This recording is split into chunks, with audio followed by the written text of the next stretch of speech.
distinguished Senator Dino Melaye. Thank you so much for joining us in today's program, and thank you for inviting us to your home. The pleasure is mine. Thank you. Thank you so much. Sir, the Senate President, he's been a very topical issue lately.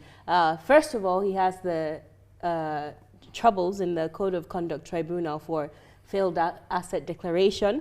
Now he's in the Federal High Court of Abuja, where he's been accused for alleged forgery of the Senate standing rules. What do you think is stopping Nigerians from mobilizing en masse in the streets to clamor and ask for his resignation?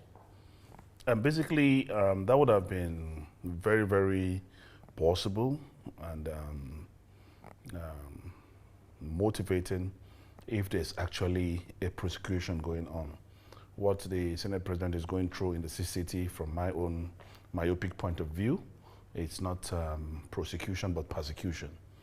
We all know that he's suffering because he had ambition to become the Senate President, and a man should not be punished for having ambition. Ambition is something every individual who wants to make progress in life should have. In fact, our president is a very ambitious president. That's why he contested for the presidency of this country 4 different times. So it's not a crime to be ambitious, and Bukola Saraki should not be punished for being ambitious. So the CCT trial, as far as I'm concerned, is a persecution, and the case is already falling like pack of cards under cross-examination. And I want to believe that it is because of the failure of the CCT ongoing trial that an orchestration was made for the forgery case in the High Court. The National Assembly is an independent arm of government, you know, and it has its own laws, rules, tenets, doctrines, ordinances to regulate our own proceedings. So it's a domestic case that ought to be tackled domestically. I mean, the National Assembly or the legislature should not become an appendage or a department of the executive. So even if there were cases of forgery or a case of forgery, we have enough internal mechanism to regulate our proceedings. And I want to say, therefore, as far as I'm concerned, as a legislator and a member of the 8th Senate, there is no case of forgery. Because when I came in as a senator, 2 days before my inauguration, I was invited for documentation on the 7th of June, 2015. And on the 7th of June, 2015, I was given a copy of the Constitution of the Federal Republic of Nigeria and a copy of the Senate rules. How the Senate rule was produced, I wouldn't know.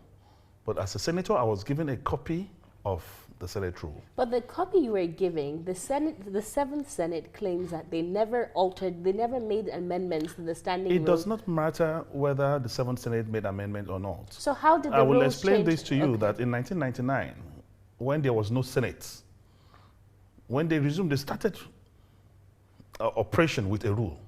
Who produced that rule? The bureaucracy.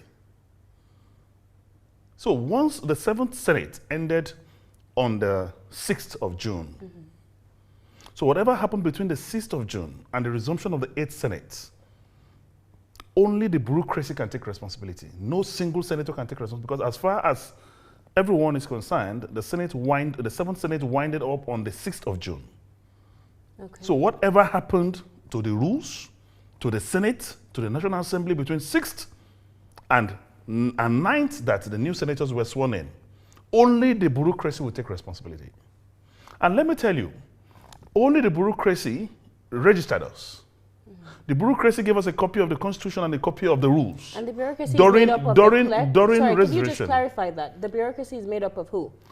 Of the National Assembly management. Okay, and that is? Headed by the clerk of the National Assembly. Okay. You have the clerk of the Senate, you have the clerk of the House of Reps, you have the clerk of all. And let me tell you, even if, as claimed, that the rule was tampered with, any senator who is aggrieved, there's provision in our rules for that senator to raise it on the floor of the Senate, an amendment then be carried out, if he has the majority, on any clause on our rules. Definitely, and we understand that, but the miscommunication here is when exactly were these rules amended? In your standing rules, if you want to amend a standing rule, you have to go through a procedure. Listen to me. Distinguished Senator, just correct me if I will have to educate you on that.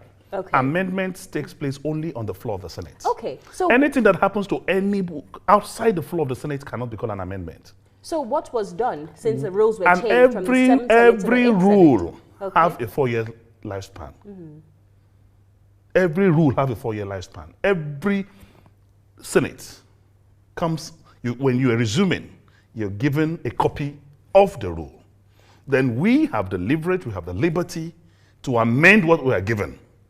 And as you said, it has to be amended on the floor of the Senate. It has to be amended on the floor. So what happened? How did the rules change from the end of the 7th Senate You cannot use the Senate? basis of the 7th Senate for the 8th Senate.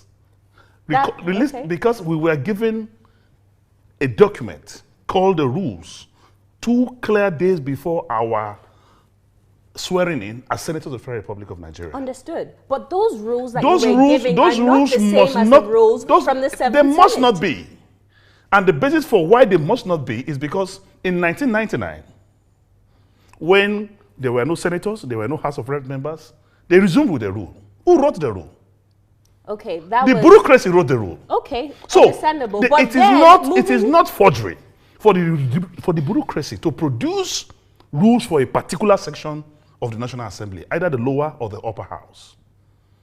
There's no case of forgery. But your standing rule clearly says that if you want to amend any rule, as you just said, it has to be done on the floor of the National Let me tell you, you cannot Senate. give carpentry job to a tailor. The 7th Senate ended, and the 8th Senate is a new Senate. It's a new Senate that can alter, amend, delete, erase any portion of the rules as designed by the bureaucracy. That is a given as designed fact. by the bureaucracy. Okay, so when we were given a copy of the rules on the 7th, clear 48 hours before our resumption by the bureaucracy, Bukola Saraki did not hand over a rule to me. Ekuremadu did not hand over a rule to me. The bureaucracy did. And it is in their powers to give us a rule at that time because we are senators elect. But the standing We were all, including Bukola Saraki, is senators elect. You cannot, the mistake you are making is that you see the 8th Assembly as a continuation of the 7th Assembly. It is not a It is continuation. not. It is not. Exactly, and It I is agree not. with you. It is not. But your rules clearly say for a standing rule to be amended. The rules that we adopted on the 10th of June, remember that for every proceedings on the floor of the Senate, there is also approval for the vote and proceedings the following day. So on the 10th, there was an hazard.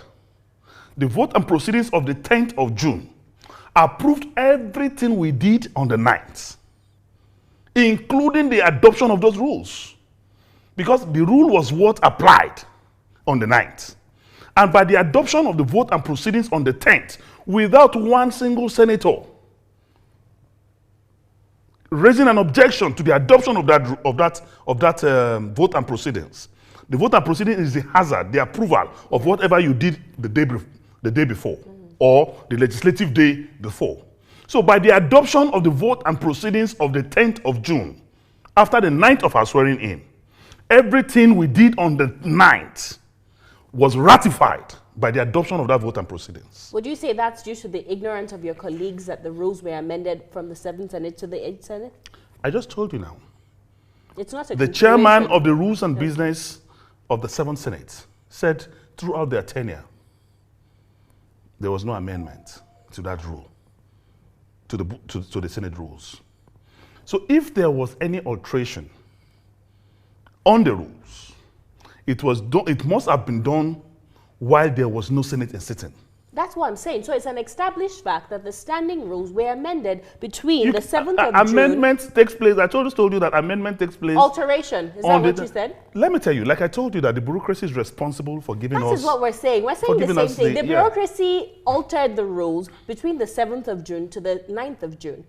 We've established that fact, right? I have not established that fact. Because what they are calling now amendment is that the inclusion of the phrase that elections should be conducted by open secret ballots.